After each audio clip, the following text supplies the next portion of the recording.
What up, y'all? Welcome to the Gobi Games podcast. Bringing you another one on this Thursday. I know, crazy 2 in 2 days. I know, I'm going nuts here. Well, there's some stuff I want to talk about. Yesterday, there was a huge announcement from Nintendo, so we're gonna go through some of the stuff that's coming out there. Then I got some other couple of updates too. But diving into the Nintendo stuff. Now, I don't have a Switch. Um, I was kind of hoping they were going to talk about maybe another Switch generation coming out, but whatever. They didn't. Or I must have missed that in the 50-minute YouTube video that I just watched of the Nintendo Direct. First off, an older game that's been out for a while on other consoles is finally coming. Outer Wilds. Pretty much, if you don't know what that is, Google it. It's a decent game. Nintendo's finally getting it. The next one, this one was interesting. It was an RPG. It's not. I don't think it's an old game. It might be a remaster. I don't remember playing this as a kid, but whatever. Legends of Mana or Mana. That's coming out on June 24th. It looked pretty decent. Yeah, I don't really have a whole lot on that one. The next up was Monster Hunter Rise, which comes out on March 26th. This game looked pretty cool.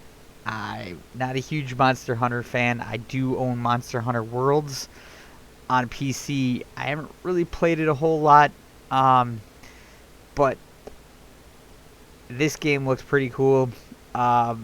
It also comes with a custom Switch console and a custom skinned Pro controller. It's got this neat black dragon scale on it and stuff.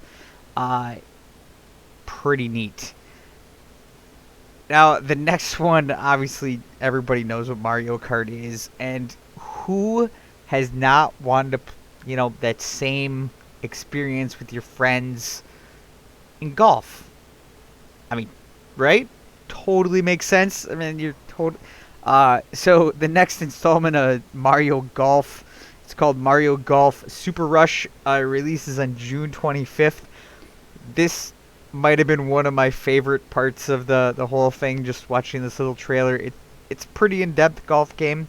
It's got a story mode where you make a Mii character and you go through, the story mode. You start at a beginner and get up to pro. Otherwise, there's typical multiplayer where you can play with a host of Mushroom Kingdom people, whatnot. And then they have something called Speed Golf, which is why I brought up Mario Kart. It is basically Mario Kart for golf. Every hole is its own track. You all tee off at the same time, and it's a race to the hole. You can use power-ups and all that stuff. It definitely looks like it could be a lot of fun, especially that couch co-op fun.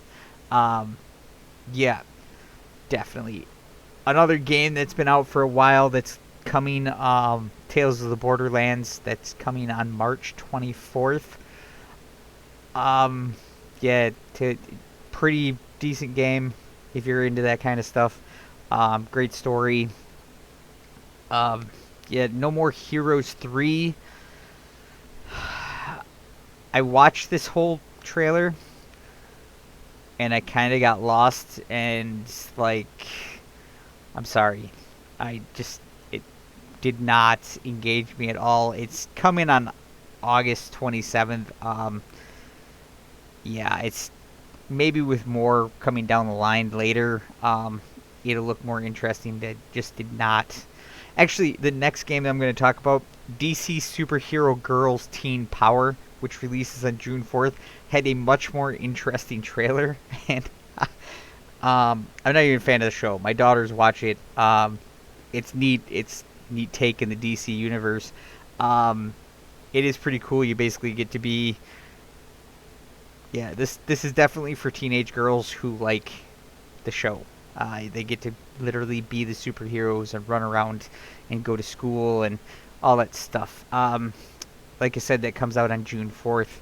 So if you have daughters or whatever that watches the DC Superhero Girls TV show, this might be something they're interested in.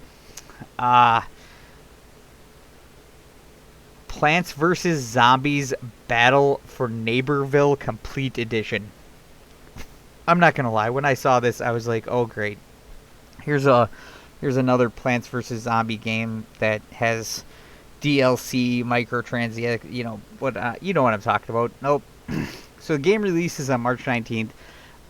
It's a third-person shooter, from what I could figure out of the trailer. You play the game, and it unlocks all rewards. Just playing the game, you can unlock every character, every skin, every reward just by playing the game. So I'm not really sure why they needed the complete edition in there, but they put it in anyway.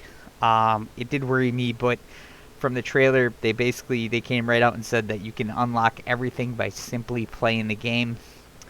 So hopefully that's true.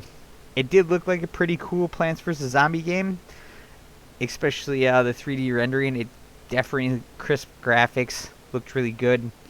Of course, and then you got the fun RPG Miitopia.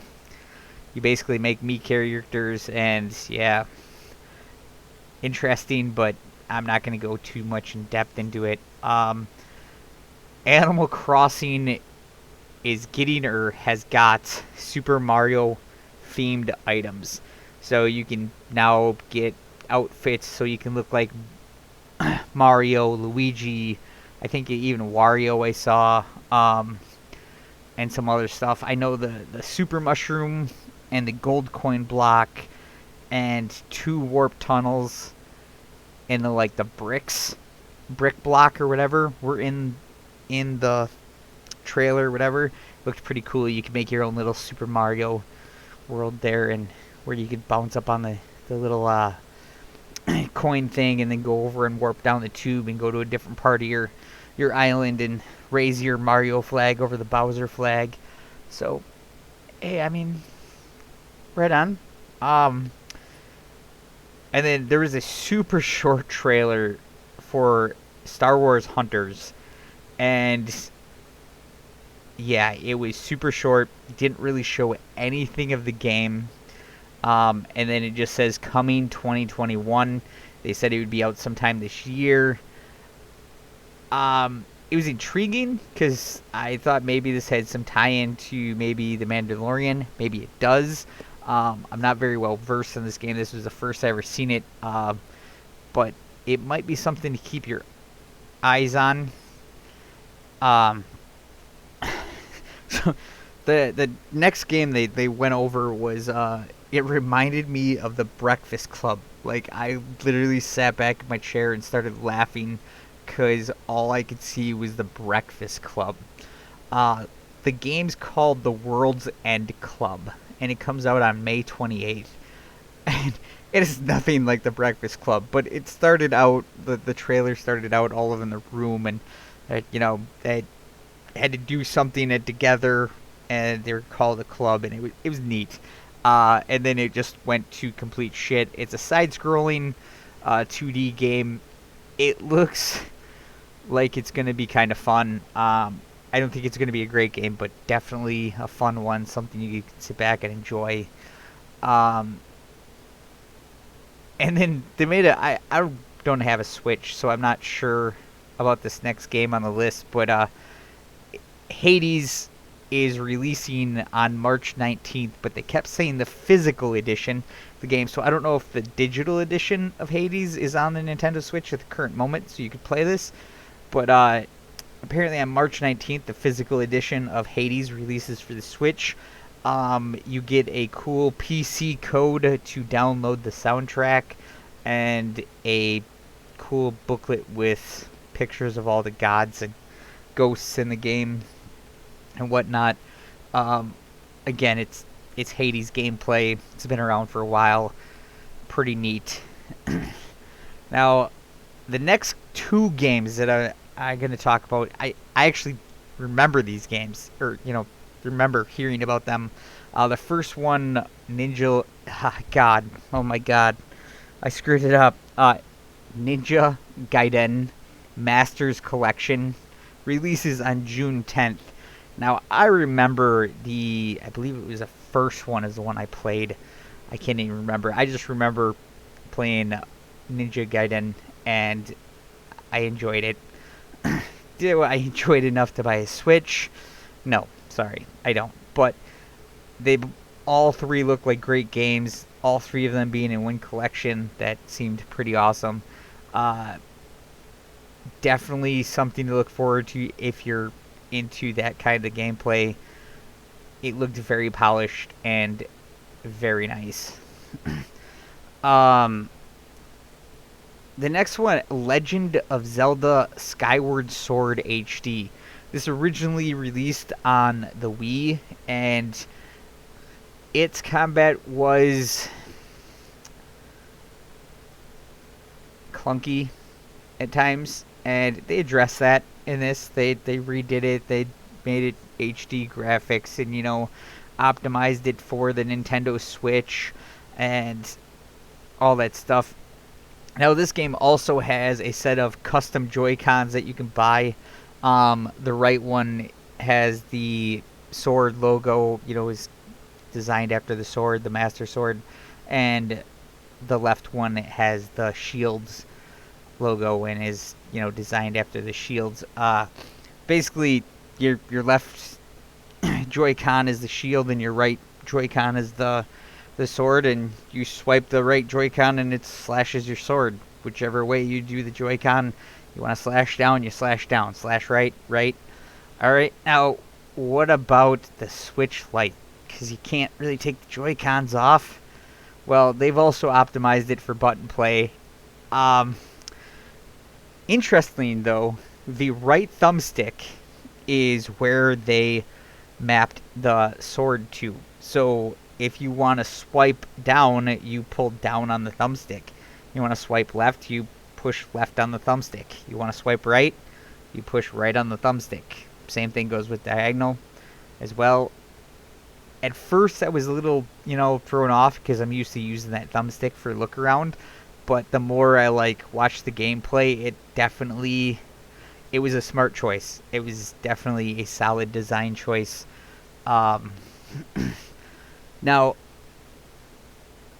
I agree with it. It was good choice. Again, that is definitely something you can look forward to. There was no news of Breath of the Wild 2 other than everything is going well and they will have more to share with us at a later date.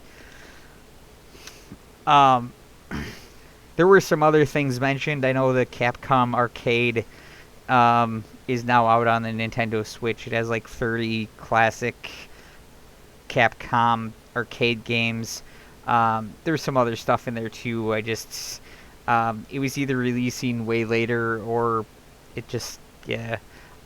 There was one is a demo that comes out if your Project Triangle Strategy is the name of the game. It's a demo right now on the Nintendo Switch, so if you want to, you can go check it out.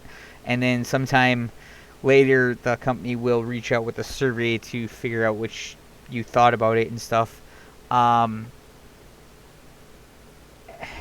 It's a top-down, turn-based, tactical strategy game with the battlefields having variation in elevation. So there's high ground and mid ground and low ground. There's also a thing where if you attack a player and there's a people or you attack a opponent and there is somebody of your same team behind that opponent, not only when you attack them, but that person will also attack them at the same time for free during your turn. So they can technically get 2 hits on you if they flanked you. Again, it's a demo. It's still a work in progress. That's not even the official name of the game. That's just a working title per se that they put out, and it's only a demo right now. And there will be a I'm so sorry, guys. A survey later by the company to figure out what you guys liked and what you didn't like. Um, that kind of rounds up my Nintendo stuff. I didn't. Oh, oh, I'm sorry. I'm sorry. And apparently, Splatoon 3 is coming in 2022. The trailer for this looked pretty fun. At first I thought it was like an open world game because they like go into the city and they pan around the character that walked into the city and stuff, and it's a big huge um, city or whatever, and it looked cool, but then it turned into the same battle arena that I remember from the first two Splatoons. Don't take that as a bad thing though. It's just I feel like some of the gameplay is going to feel very familiar, but again, the game doesn't come out for a whole year, so I'm sure we'll get more and more on that, and you know how trailers are for games when they first come out. But definitely something to keep an eye on if you're a Nintendo guy or gal. Now, one of the games that I regularly played, whatever, and has crossplay, that is not on the Switch, by the way, which I do think this is a solid game that would work very well on the Switch. No Man's Sky. I talked about this yesterday, and I'm not even joking. Like, I literally talked about this on the podcast, and minutes later, they released the update. And it's called the Companions Update. They added pets. You can ride pets.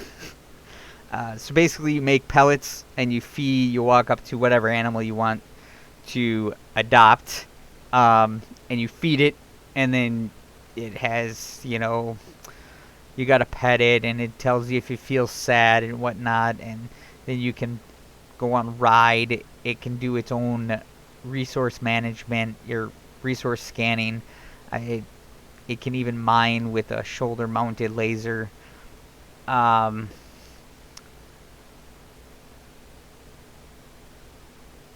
It's it's, you can imagine how much this is.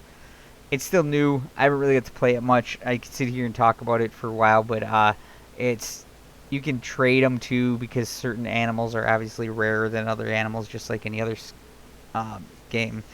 But just the fact that you can have a companion, actually you can have up to 6 companions. And the one thing I did find really interesting is, say you both have pets and you meet up with a friend. Just because you're friends with that person doesn't mean your companions are going to be friends.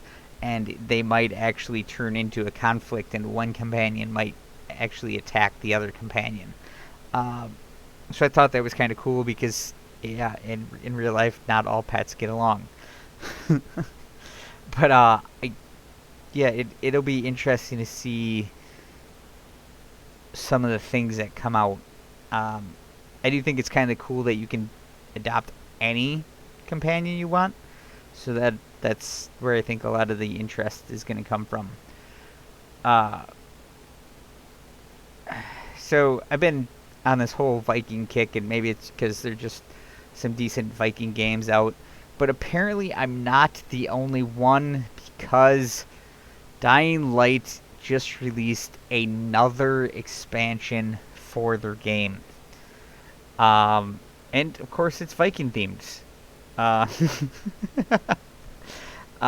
It's called the Viking Raiders of Huron. It's already out.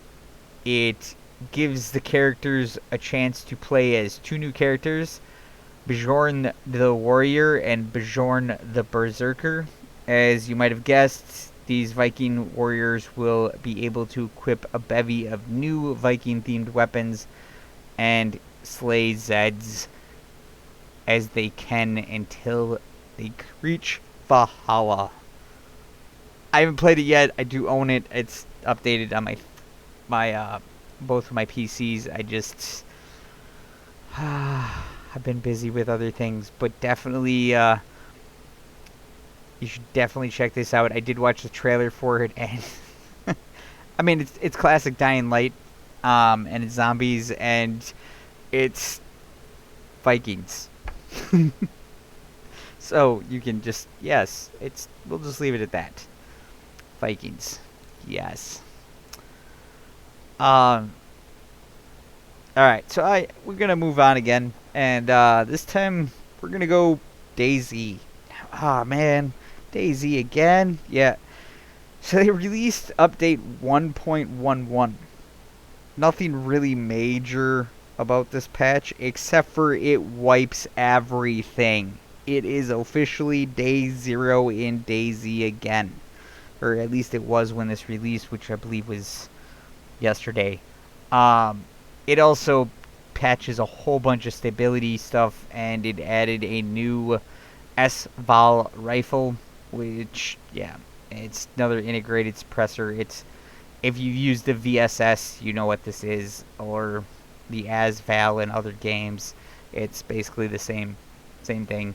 But I thought it was neat that they actually wiped everything. Like, they wiped everything. But they did this because they made a bunch of changes to the economy as well, and they just wanted to provide a fresh start so they could keep tabs on the updates that they've made. Totally get it, totally understandable, and yeah, I mean, I was a little shocked to see the full wipe, but hey, you do what you gotta do sometimes, I guess.